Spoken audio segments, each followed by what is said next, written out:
Hello guys, welcome back to Mom's Medicine.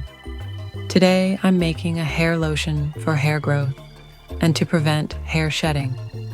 For this, we are going to use 1 stem of rosemary, 1 tablespoon of clove, 2 pieces of cinnamon, 1 chamomile tea bag. Then we're going to put the ingredients to boil and then let it cool.